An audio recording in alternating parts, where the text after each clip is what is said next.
예전에 개그 콘서트라는 프로그램에 애정남이라는 코너가 있었습니다. 제가 꽤 좋아했던 코너 중에 하나입니다. 왜냐하면 세상에서 참 구별짓기 어렵고 그리고 어떻게 살아야 될지 애매한 것들을 애매한 걸 정해주는 남자니까 되게 재미가 있었어요. 그래서 잘 시청해서 봤는데 그 중에 가장 기억에 남는 것 중에 하나가 가을에 경조사, 결혼식이 있는데 경조비를 얼마나 줘야 될까 하는 거에 대해서 정해주는 거였어요. 애정남이 나와서 뭐라고 정해주냐면 친하면 5만 원, 안 친하면 3만 원 이렇게 이야기하는 거예요. 그래서 그러면 친한 것의 기준이 뭐냐 이렇게 이야기했을 때 둘이서 밥 같이 먹으면 친한 거, 밥 같이 안 먹으면 안 친한 거 이렇게 이야기를 해요. 그래서 지나가다가 안면도 있고 얼굴도 알아요. 그래서 결혼한데 청첩장 받았어요. 그러면 3만 원이 기본인데 우리 밥 먹자, 언제 한번 밥 먹자 이랬을 때 보통 언제 한번 밥 먹자 이러고 1년, 2년 있는 사람들 있잖아요. 제가 육지에 있을 때는 언제 한번 밥 먹자 그러고선 한 5년도 있던 적이 있어요. 근데 희한하게 그분들이 제주 오면 다 전화하세요. 밥 먹자고. 네, 그래서 제주 와서 만난 사람이 훨씬 더 많은데 심지어 지금도 미국에 있는 친구가 제주 와가지고 전화를 했어요. 네. 그런데 어쨌든지 간에 지나가면서 이렇게 보고서 밥 먹자 이러고 밥 안 먹는 친구 말고 밥 먹자 그래서 약속 정해서 다음 주에 밥 먹는 친구 요 정도면 5만 원이라는 거예요. 그래서 친하다 안 친하다 이렇게 구별하면 되는데 그런데 더 친한 사람들이 간혹 있다는 거죠. 그 사람들은 10만 원.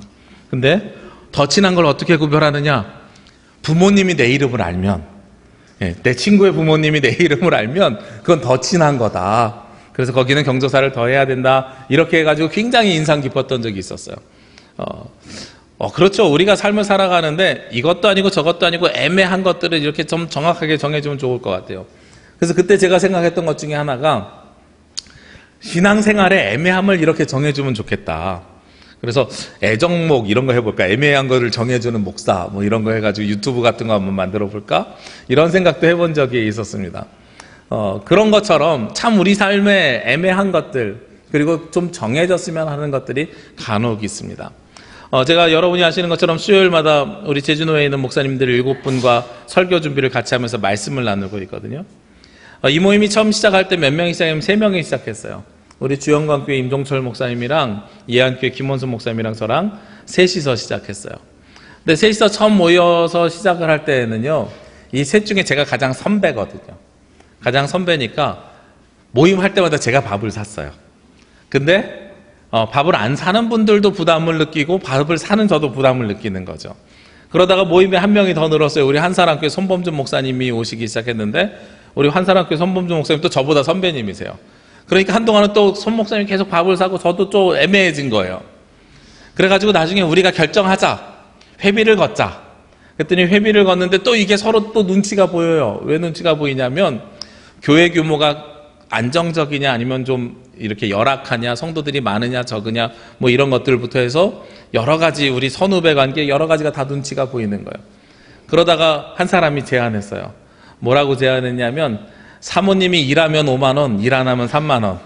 그래서 우리가 회비를 걷는 기준은 목회자들은 다 똑같은데 외벌이면 3만 원, 맞벌이면 5만 원 이렇게 결정을 한 거예요.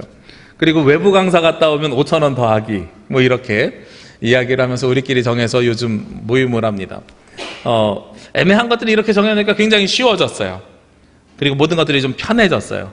그래서 내가 조금 더 저 같은 회비를 5만 원 내거든요. 좀 더 내잖아요. 좀 더 내는데도 마음이 편해요. 오히려. 그리고 따로 뭘 해야 되겠다 뭐 이런 부담감도 없어집니다. 이렇게 우리가 좀 분명하게 색깔을 정하는 것이 어떤 분들은 좀 피곤하다 이렇게 이야기하시는 분들도 있지만 사실은 이렇게 규칙으로 정해놓고 살아가면 우리 마음이 편안합니다. 왜냐하면 그 마음대로 살면 되거든요. 우리가 하나님의 말씀대로 살아간다는 것도 같은 개념입니다. 말씀대로 살아가면 굉장히 편안합니다. 왜냐하면 그 말씀에 순종해서 벗어나지 않으면 되거든요. 그런데 반대로 말씀대로 사는 것이 힘들어요.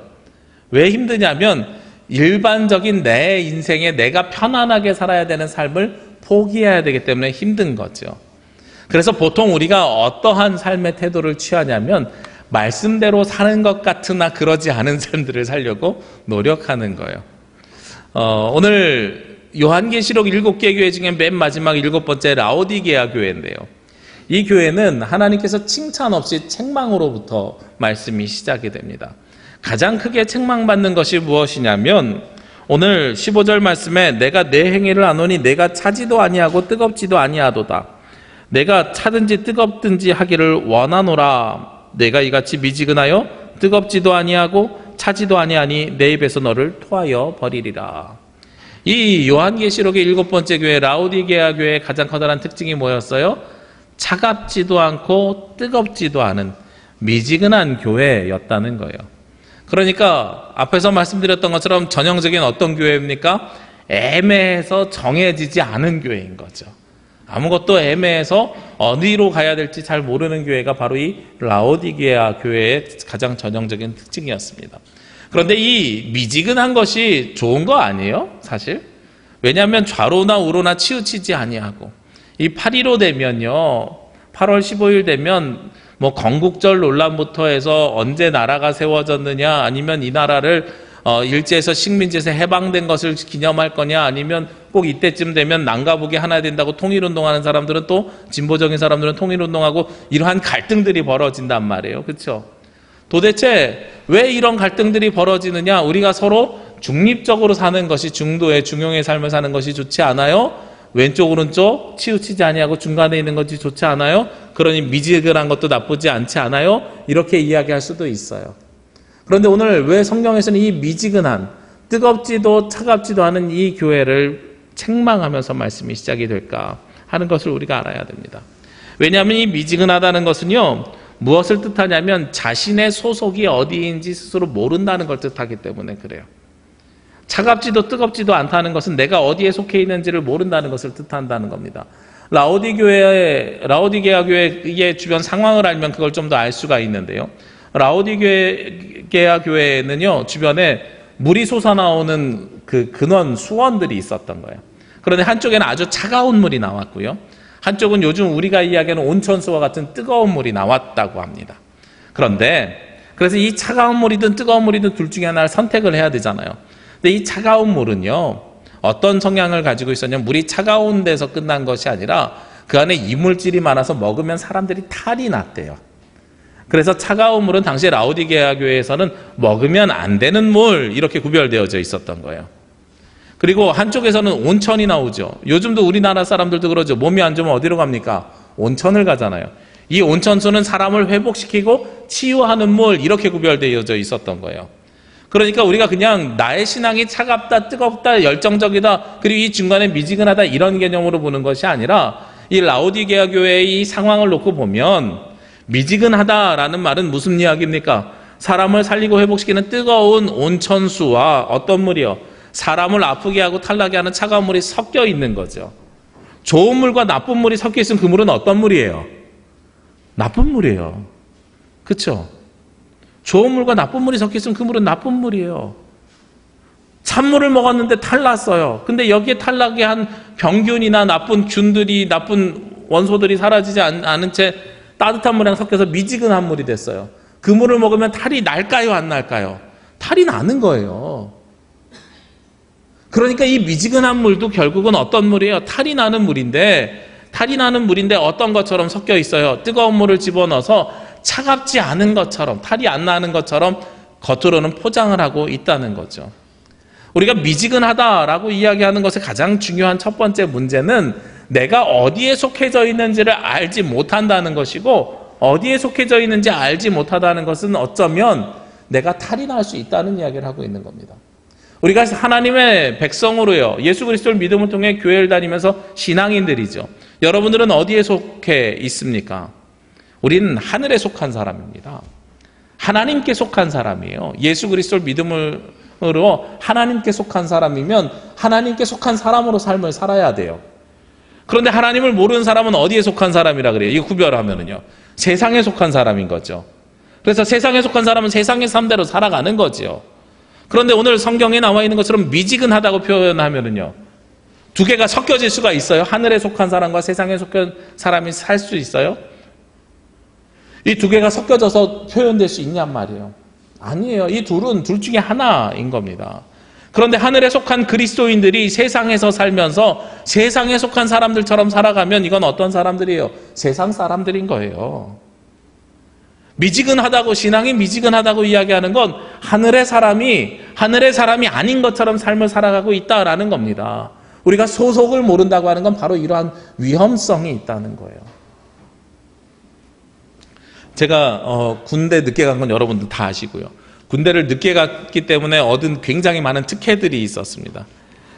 제가 어디 가서 군대 생활을 이야기하든 모든 분들이 저에게 그런 이야기를 해요. 목사님처럼 편안하게 군 생활하신 분은 처음 봤다고. 두 손 두 발 다 들었다고 이야기를 해요. 왜 그러냐면 제가 사역했던 사역이 저는 맞는데 군 생활을 저는 사역이라고 이야기를 하는데 왜 그러냐면 제가 군 생활에서 했던 교회가 영외 부대 밖에 있었어요. 부대가 우리 삼성열 정도에 있다면 군인 아파트, 우리 신세계 아파트 정도를 지나서 교회가 여기에 있었어요. 그래서 부대 안에 있는 PX의 물건을 사러 가는 것보다 교회 앞에 편의점 가는 게 훨씬 빨랐어요. 그러니까 편의점에서 많이 이것저것 사 먹고 살았죠. PX를 가는 것보다. 그리고 심지어 제가 부임한 다음에는, 부임은 아닌데 배치받았는데 아무튼 배치받은 다음에는 옆에 있는 교회 빔 프로젝트를 돈 안 받으니까 교회 안에 건물을 지키라고 해서 부대 복귀해서 살지 않고 어디서 살라고 그러냐면 교회에서 살라고 하는 거예요. 그래서 저는 교회에서 살았거든요. 그러니까 군대에서 제일 힘든 게 사실은 고참들이 아랫사람들 이렇게 군대 말로 갈군다고 하고 못 살게 군다고 하고 이런 것들이 힘든 거잖아요. 근데 저는 그런 게 전혀 없는 삶을 살았어요. 심지어 뭐 하라 그러냐면 목사님이 새벽 예배 인도하라 그래요. 5일 중에 3일을 저보고 인도하라 그래서 제가 새벽 예배에 3일 설교했어요. 주일 수요 예배하고 주일 저녁 예배 설교하라 그래서 일주일에 설교 3편씩 제가 했어요. 그러니까 저는 군 생활을 한 게 아니라 전임 사역하고 온 것 같아요. 2년 동안 목회자로서 삶을 살고 온 것 같거든요. 근데 여기서 우리가 그럼에도 불구하고 제 신분이 뭐였어요? 군인이에요. 그렇죠? 군인이 군대 교회니까 교회 안에 있는 건 영 내에 있는 건데 밖에 나가서 막 돌아다니면은요 헌병대가 외출증 있냐고 해가지고 잡히면 어디로 갈 수 있냐면 영창 갈 수 있는 거예요. 근무지 이탈인 거거든요. 군인은 정해져 있는 울타리 안에 있어야 돼요. 그런데 밖에 나가서 살면 안 되는 거죠. 그렇죠? 근데 저는 어떤 게 가능했냐면 울타리가 없어요. 지키는 초소도 없고 보초도 없어요. 교회에서 그냥 나가면 나갈 수 있는 거예요. 그렇죠? 그냥 나가서 제가 마음대로 막 돌아다녀도 걸리지만 않으면 민간인처럼 살아갈 수 있는 거예요. 제가 어떻게 군대교회를 가게 됐냐면 저보다 앞서 있었던 한 군종병이 있었는데 그 친구가 어떻게 했냐면 교회에다가는요 저 부대 가서 잘게요. 부대에다가는요 저 교회에서 자고 복귀 못할 것 같아요. 이렇게 서로 전화를 해놓고 어디로 갔느냐 사복으로 갈아입고 PC방 가서 밤새다가 걸렸어요. 그래가지고 영창이라는 데 가서 징계를 받아서 군종병에서 잘린 거죠. 그래서 저는 원래 군종병이 아니었는데 갑자기 군종병을 하게 된 거예요. 군인이 군대 안에 있어야 되는데 자기가 민간인처럼 PC방 가서 밤새고 있다가 걸리게 되니까 어떻게 돼요? 징계를 받는 거죠. 경계선이 없으면 사람들이요 쉽게 그냥 휙 넘어가서 내가 군인인지 민간인지 모르는 삶을 살고 있는 거예요. 그리스도인들도 마찬가지예요. 내가 어디 소속되어 있는지를 알지 못하면 이 미지근한 상태의 신앙, 영적인 상태를 가지고 있으면 내가 하나님의 사람인지 세상의 사람인지 구별되지 못하고 미지근한 상태에 있으면은요 이 경계선이 없으니까 나도 모르게 세상 사람의 삶을 살고 있을 때들도 있더란 말이죠. 오늘 라오디게아 교회가 책망받고 있는 가장 커다란 이유가 이 경계선이 무너졌기 때문에 그렇습니다. 물이 꼭 뜨거워야 된다, 차가워야 된다가 아니라 뜨거운 물과 찬물이 오늘 이 라오디게아 지역에선 두 물은 섞일 수가 없는 물인데 이 물을 섞어놨더니 이 물이 사람을 회복시키는 물이 아니라 오히려 병균이 있는 나쁜 물들을 섞어놓고 나쁜 물로 만들어버리는 악순환이 시작되었기 때문에 여기에 대해서 문제 제기를 하고 있는 거죠. 우리의 영적인 상태도 마찬가지입니다. 우리는 그리스도인이라고 이야기하면서 하늘에 속한 사람이 하나님의 뜨거운 심장과 열정을 가지고 신앙생활을 해 나가야 되는데 진실하게 거룩하게 구별된 삶을 살아야 되는데 그 삶을 살지 않고 세상의 삶을 살게 되면 미지근한 신앙생활의 모습으로 빠져버리게 된다는 거예요. 근데 그렇다고 해서 완전히 찬물처럼 특별하게 버려야 되는 물처럼 보이면 이건 좀 쉽지요. 그렇죠? 그런데 완전히 또 차갑지도 않아요. 완전히 차갑지도 않아서 이것이 진짜 나쁜 것인가 틀린 것인가 이거 구별 못하게 만들어 버린 거예요. 오늘 라오디게아 교회는. 하나님께서 찬물이면 벌을 하지 않겠다고 하는 이야기가 아니라 뜨거운 물이면 하나님의 자녀인 줄 알겠고 차가운 물이면 내가 너를 심판하겠다라는 이야기예요. 그런데 미지근하니까 이건 심판할 수도 없고 하나님의 자녀로 취할 수도 없다 하는 이야기를 오늘 하고 있다는 겁니다. 이 미지근한 물의 두 번째 특징이 있어요. 무엇이냐면 내가 잘못되고 있는 줄을 스스로 알지 못한다는 거예요. 그래서 이 미지근한 물은 어떤 삶을 살아가느냐? 착각하고 있는 신앙생활을 살고 있습니다. 착각하는 삶을 사는 거예요. 어떤 분들은 그런 표현을 쓰세요. 제가 그거를 실제로 목격하지 않아서 진짜로 그렇게 되는지 잘 모르겠는데 냄비에다가 개구리 한 마리를 집어넣고 찬물을 집어넣고 밑에서 불을 떼면은요 이 개구리가요 자기가 죽는 줄도 모르고 잘 논대요. 온도가 천천히 올라가면 거기에 뜨거운 걸 못 느낀다는 거예요. 근데 뜨거운 물에 갑자기 집어넣으면 파닥파닥 뛴대요. 고통스러워한대요. 그런데 찬물에서 점점 데펴지면 그걸 모르고선 그 고통을 느끼지 못한다고 이런 이야기를 해요.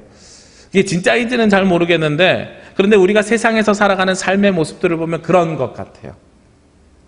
세상에서 살아가는 삶의 모습을 보면 조금씩 우리에게 밀려 들어오는 잘못된 것들과 나쁜 것들과 지금 이야기하는 하늘의 것과 세상 것을 구별하면 세상 것을 우리가 잘 구별해내지 못해요. 구별해내지 못하면서 어떤 착각을 하느냐? 내가 모든 것을 다 충만하게 충족하게 채워서 살아가고 있습니다 하는 착각을 하게 되는 거죠. 오늘 이 미지근한 교회 사람들은 어떻게 이야기합니까? 오늘 17절 말씀해 보니까요. 내가 말하기를 나는 부자라 부요하여 부족한 것이 없다 이렇게 이야기했다는 거예요. 라오디게아 사람들이 뭐라고 이야기했냐면 나는 부자예요. 그래서 나는 부요해가지고요. 나는 필요한 것이 없어요 라고 이야기했다는 겁니다. 자기가 스스로 부자라고 착각하면서 살아가고 있다는 거예요. 부자라고 착각하는 데서 끝난 것이 아니라 부자니까 필요한 것이 없다고 착각하면서 살아가고 있다는 겁니다. 자, 우리가 세상에서 살아가면서요. 우리에게 필요한 것이 꼭 물질로만 채워지는 것이 필요한 것이 채워지는 것입니까? 내가 필요하지 않으면 나에게 필요한 것들이 모두 다 충만하면 나는 더 이상 갈급한 것이 없는 것인가요? 여기에 굉장히 중요한 부분들이 있어요. 우리가 요즘 젊은이들, 요즘 청소년들, 요즘 어린이들을 바라보면서 어른들이 요즘 것들 이야기하시는 이유들이 있는 거죠. 왜 그렇게 이야기하냐면 자신의 인생을 스스로 주체적으로 살아가지 못하기 때문에 그래요. 우리 과거 어른들은요. 자기의 인생을 자기가 스스로 책임지면서 살으셔야 됐습니다. 전쟁 후에 한참 경제가 부흥할 때 먹고 살기 힘들 때는 내 인생을 내가 스스로 책임지면서 내 가정을 내가 책임지면서 힘들고 어렵지만 수고하고 노력하는 삶을 살려고 노력하셨지요. 그런데 요즘 젊은이들의 의식 속에는 무엇이 있습니까? 금수저, 흙수저라는 이야기가 나오는 것 자체가 어디로부터 시작돼요? 부모님이 나에게 얼마나 주고 시작하는가가 이 아이들의 전제가 되는 거예요. 그래서 아이들이 세상을 살아가는데 먹을 거, 입을 거 자기에게 불편하지 않으면은요 더 이상 필요하지 않는 존재가 돼버렸어요, 부모가. 그래서 어떤 친구들은 그런 얘기해요. 돈만 있으면 뭐 꼭 부모님이 계셔야 되나요? 나 돈만 있으면 나도 혼자 잘 살 수 있어요. 이런 이야기를 하죠. 그런데 돈만 있다고 해서 아이들이 잘 자라납니까? 아니잖아요. 무엇이 있어야 잘 자라납니까? 부모로부터 보고 배우는 것이 있어야 되고요. 인격을 보고 배워야 되고요. 성품을 물려받아야 되는 겁니다. 그런데 오늘 라오디게아 교회 교인들은 뭐라고 이야기하냐면 하나님을 향한 신앙, 하늘에 속한 사람 이런 것들 구별하는 것이 아니라 당장 나는 부자고 부요하니까 나는 필요한 것이 없어요 라고 이야기하고 있다는 거죠. 왜 필요한 것이 없습니까? 왜 우리가 물질로 모든 것을 다 해결하고 살아가려고 합니까? 전혀 그러지 않죠. 오늘 성경에서 하나님이 보시는 관점에서는 어떻습니까? 17절 말씀의 하반절 이후에 보면은요 5가지를 이야기합니다.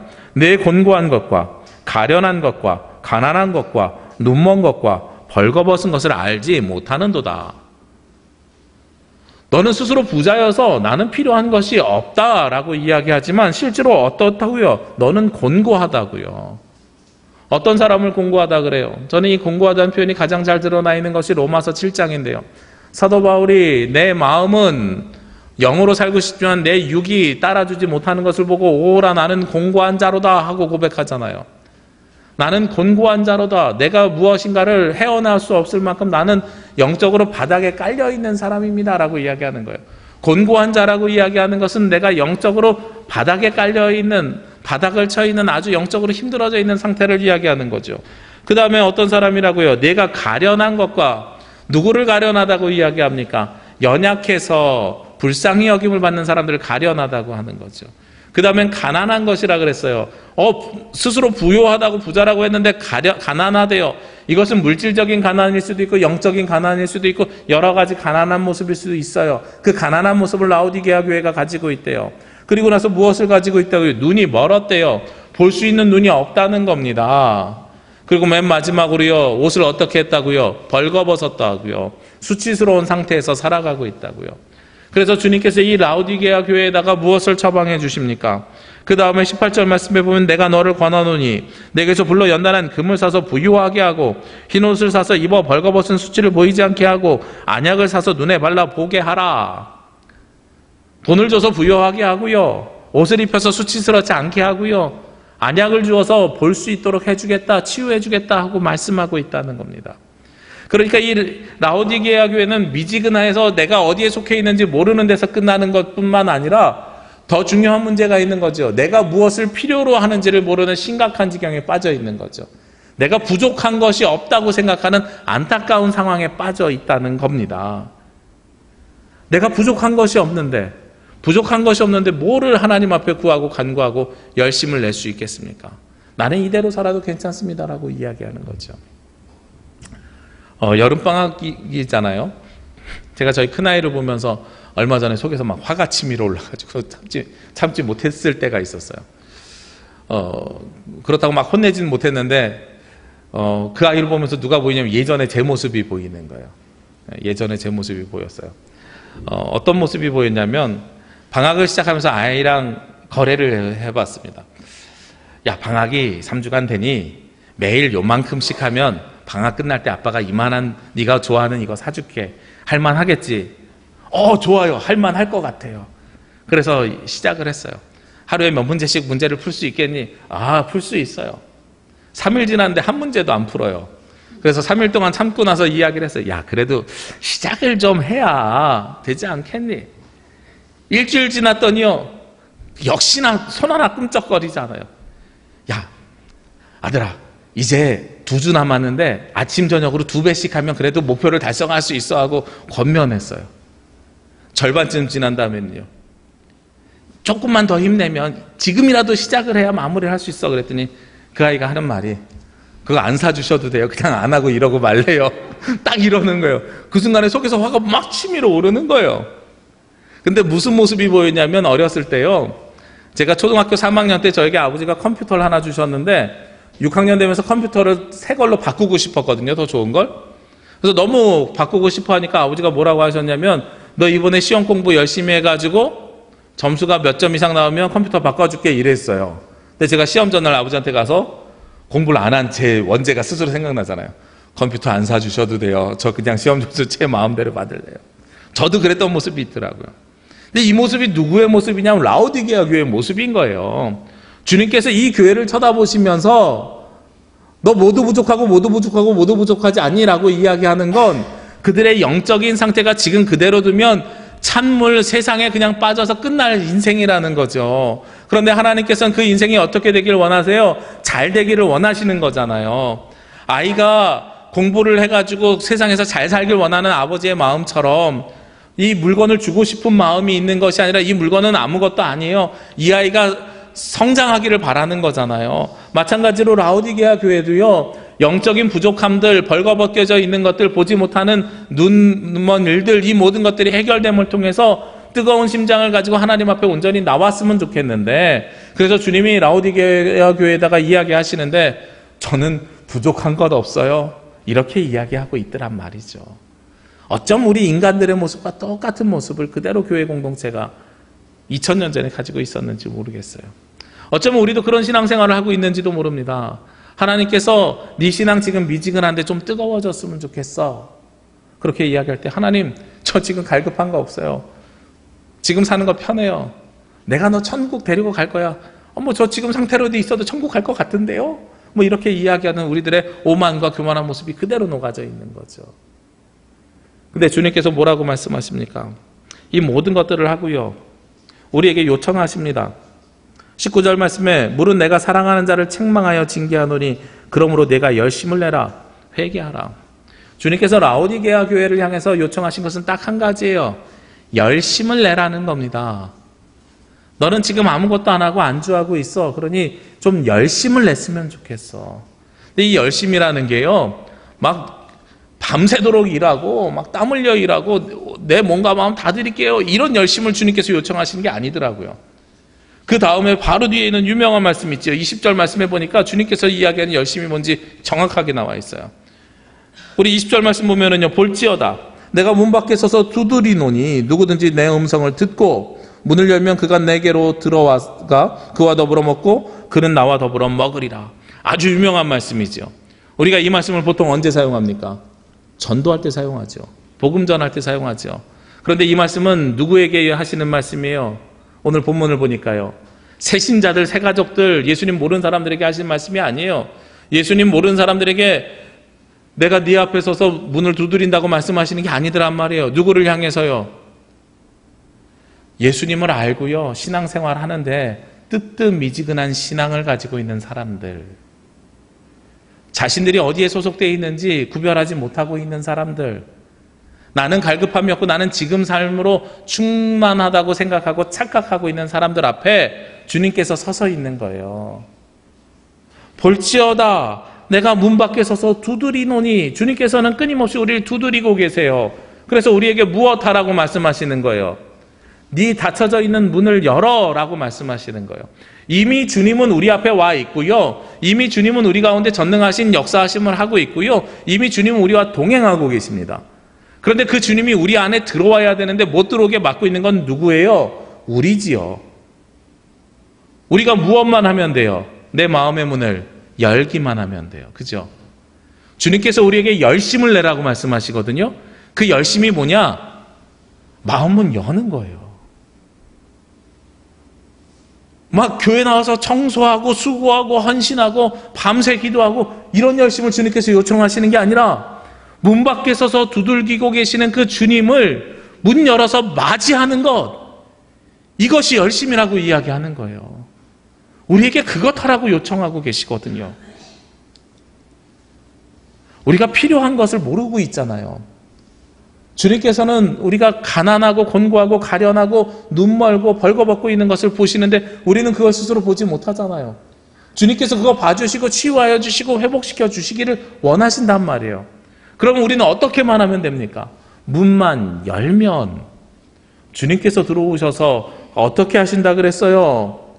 내가 그에게로 들어가, 주님께서 우리에게로 들어와서 더불어 먹고 그는 나와 더불어 먹으리라. 우리도 주님과 더불어 먹으리라. 주님과 내가 한 몸이 되어 공동체가 만들어진다고 말씀하고 있거든요. 그러면 그 모든 문제들이 해결이 되는 거잖아요. 근데 우린 뭘 안 하고 있어요? 문을 여는 걸 안 하고 있어요. 왜 문을 안 엽니까? 두들기는 소리가 안 들려서 문을 안 열 수도 있습니다. 두들기는 소리를 못 들을 수도 있어요. 내가 무언가 하고 있는 일이 너무 집중하고 있어서 밖에서 주님께서 문을 두드리는 소리를 내가 못 들을 수도 있어요. 그런데 보통 문 두들기는 소리를 못 들을 때는 어떤 때 못 듣는지 아세요? 내가 하고 있는 일 집중해서 못 듣는 것보다요, 저희 아이들 보니까요, 둘이서 서로 놀고 있거든요. 밖에서 문 두들겨요. 그러면 다 듣는데 서로가 먼저 일어나서 나갔으면 하는 바람으로 못 들은 척하고 있는 거예요. 주님께서 우리에게 오셔가지고 우리 문을 두들기고 있는데 내가 일어나서 나가기 귀찮거든요. 내가 일어나서 나가면 어떻게 해야 돼요? 주님이 내 안에 들어오면 우리가 머리로는 알고 있어요. 주님이 내 안에 들어오면 내 인생과 내 삶이 바뀌어야 되거든요. 어디에 속한 사람으로요? 하늘에 속한 사람의 삶을 우리는 이제부터 살아야 되거든요. 하늘에 속한 사람의 삶을 살려면 어떻게 해야 돼요? 세상에서 불편해지는 삶을 살아야 된다는 걸 우린 너무도 잘 알고 있거든요. 그러니까 저 소리 그냥 못 들은 척하고 다른 사람이 대신 문 열면 좋겠네 이러고 우리가 있는 거란 말이죠. 그게 우리가 가지고 있는 모습이라는 거예요. 이것이 신앙이 미지근한 사람들의 모습이라고 이야기하고 있는 겁니다. 오늘 책망받고 있는 라오디게아 교회는 바로 그 부분을 책망받고 있는 겁니다. 주님께서 두들기면 일어나서 문을 열라고 말씀하십니다. 이게 열심을 내는 거예요. 주님의 두드림에 음성을 듣고 반응하고, 그렇죠? 소리가 들리면 반응해야죠. 깨닫고 반응하고 나가서 그 문을 여는 것. 오래 걸리는 일을 우리에게 하라고 말씀하시는 게 아닙니다. 그만큼만 해도 너희들은 열심을 내는 일이라고 주께서 우리에게 말씀하고 계시는 거예요. 우리가 그것만 할 수 있어도요, 찬물과 따뜻한 물이 섞이지 않습니다. 미지근한 신앙생활을 가지고선 우리가 어설픈 신앙생활을 하는 것이 아니라 뜨거운 열정이 있는 신앙생활을 할 수 있다는 겁니다. 주님께서는 늘 우리를 향해서 말씀하고 계십니다. 늘 우리를 향해서 문을 두들기고 계십니다. 늘 우리를 향해서 손을 내밀고 계십니다. 그 손을 잡지 않는 건 우리예요. 그 문을 열지 않는 건 우리입니다. 그리고 나서 아무 문제가 없을 땐 괜찮은데 문제가 생긴다면 주님을 그렇게 원망하죠. 왜 그때 나를 버려두셨습니까? 왜 그때 내 손을 잡아주지 않으셨습니까? 왜 그때 나를 부르지 아니하셨습니까? 하고 우리는 주님을 그때 돼서 원망하죠. 그런데 오늘 성경에서는 정반대의 말씀을 하십니다. 주님은 문 밖에 서서 우리를 기다리고 계십니다. 우리에게 두들기고 계십니다. 문을 열라고 말씀하십니다. 오늘 요한계시록 마지막 7번째 교회인데요. 요한계시록의 특징을 보면 말씀을 시작할 때 예수님의 성향과 성격에 대해서 규정짓습니다. 좌우에 날이 선 검과 같은 분이 말씀하시되 이렇게요. 그럼 오늘은 어떤 분이 우리에게 말씀을 하셨을까요? 14절 말씀을 우리가 소급해서 올라가서 보면은요. 라오디게아 교회의 사자에게 편지하라. 아멘이시오 충성되고 참된 증인이시오 하나님의 창조의 근본이시니가 이르시되. 예수님을 어떻게 표현합니까? 먼저 앞에 있는 세 개가 비슷한 성향인 것 같아요. 아멘이시오 충성되고 참된 증인이시라 말씀하셨습니다. 우리가 아멘 언제 합니까? 기도 끝나고 아멘 하죠. 아멘이란 말은 어떤 뜻인지 아시죠? 진실하다라는 뜻이고 동시에 내가 거기에 동의합니다라는 뜻이에요. 예수님의 이름으로 기도합니다 할 때 아멘 하고 우리가 화답하는 건 나도 그렇게 되기를 원합니다 하는 같은 청원이 있는 거예요. 여러분들이 말씀을 들으면서 이 말씀에 합당한 은혜가 있을 때 아멘 하고 합당하는 것은 나도 그 말씀에 동의하고 그 말씀에 동참하고 싶습니다 하고 고백하는 것이라는 거예요. 그러니까 이 아멘은 무엇을 전제로 하고 있냐면 하나님의 말씀에 순종하고 따르겠습니다 하는 걸 전제로 하고 있거든요. 예수 그리스도가, 오늘 말씀하신 예수 그리스도가 어떤 분이에요? 하나님의 말씀에 순종하고 따르는 분이에요. 순종하고 따르는 분이니까 어떤 분이세요? 충성된 분이에요. 그러니까 이 충성된 분이니까 어떤 분입니까? 참된 증인이신 거예요. 그렇죠? 그러면 예수님이 이런 분이니까 우리는 그 예수님을 따라서 살아야 되니까 볼지어다 내가 문 밖에 서서 두드리노니 문 밖에서 기다리는 예수님은 어떤 분이신 거예요? 참된 증인이시고요. 충성된 분이시고요. 그리고 아멘이신 분이에요. 그래서 우리가 더불어 먹고 마셔야 되는 분이 어떤 분이시라고요? 아멘이시고 충성되시고 참된 증인이신 분이라는 겁니다. 그러니 우리가 이 예수 그리스도의 말씀을 어떻게 받아야 돼요? 예수님이 우리 가운데 들어온다는 것은요, 열심을 내서 문을 연다는 것은요, 예수님을 아멘으로 받아들인다는 거예요. 그 아멘이신 예수 그리스도가 우리 가운데 들어오신다는 겁니다. 그러니 이 일이 사실은 쉽지 않은 일이죠. 주님께서 주시는 말씀에 언제나 아멘 해야 되는 거니까 이 일이 어려운 일입니다. 그렇지만 주님께서 오늘 그 문을 열라고 요청하십니다. 거기에서 끝나는 것이 아닙니다. 그렇게 되면 맨 마지막에 어떻게 됩니까? 이기는 자가 되죠. 오늘 이기는 자는 어떤 삶을 산다 그랬어요? 21절 말씀에 이기는 그에게는 내가 내 보좌에 함께 하여 주기를 내가 이기고 아버지의 보좌에 함께 앉은 것과 같이 하리라.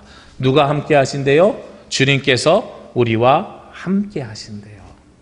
그가 나와 더불어 먹고 나는 그와 더불어 먹게 되니까, 그가 나와 더불어 함께하고 내가 그와 더불어 함께하니까 우리가 이기는 자가 되어 누구와 동행하는 삶? 하나님과 동행하는 삶을 살게 될 것입니다 하고 말씀이 마치게 되는 것이죠. 우리는요, 미지근한 미지근한 우리의 모습을 버려버리고요.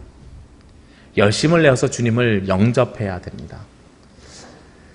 예수님을 모르는 사람들만 영접하는 것이 아니라 예수님을 알지만 마음 문을 열지 않은 우리들도 주님을 문을 열어서 영접해야 됩니다. 그것이 바로 우리가 내는 열심입니다. 그렇게 문을 두드리는 예수님의 음성에 귀를 기울이고 문을 열어 예수님을 영접했을 때에 주님께서 여러분과 더불어 살고 주님께서 하나님 나라의 보좌에 함께 앉혀주시는 놀라운 역사가 저와 여러분 위에 그리고 우리 제주 남부교회에 늘 함께 하시기를 주의 이름으로 기도합니다. 기도드리겠습니다. 거룩하시고 은혜로우신 아버지 하나님, 주님께서 허락하신 거룩한 주일날 주님 앞에 나와 예배하며 하나님의 음성을 들으며 주의 말씀에 따라 살 수 있도록 인도하시니 감사합니다. 주께서 주시는 이 말씀이 우리의 삶의 변화를 일으키게 하여 주옵시고 주께서 주시는 이 말씀이 우리 인생의 시작점이 되게 하여 주옵시며 주께서 주신 이 말씀이 우리의 삶이 될 수 있도록 인도하여 주시옵소서. 하나님, 문 밖에 서서 우리에게 두들겨 주시는 주님의 음성을 듣습니다. 우리가 열심을 내어 마음문을 열어 주님과 더불어 살 때에 우리의 삶에 평화가 있게 하여 주옵시고 우리의 삶에 하나님의 은혜가 차고 넘칠 수 있도록 도와주시옵소서. 이 모든 말씀 예수님의 이름으로 기도합니다. 아멘.